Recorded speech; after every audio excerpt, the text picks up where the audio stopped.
Hong Kong. Thank you。港者飛到達香港的安全條例，請各位小心。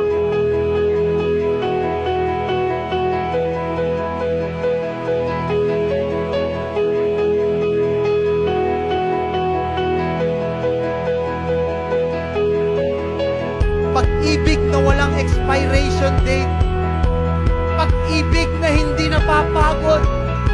Pag-ibig na hindi tumitingin sa ating mga kalikuan, sa ating mga kahinaan.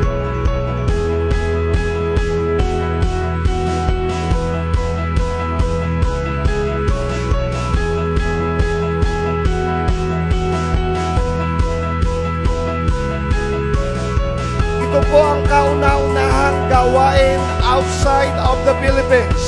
Palakpakan natin ang Panginoon. Bishop Brother Eddie Villanueva and Dr.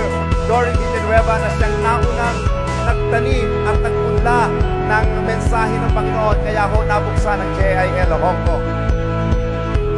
Alam niyo po, ang prayer ko lang ngayon, sana especially sa mga pioneers ng JIL Hong Kong, na sana ngayon maramdaman nyo that God is telling you, wow, you have done such wonderful thing in this ministry. And everything from there, step by step, we felt God's hand.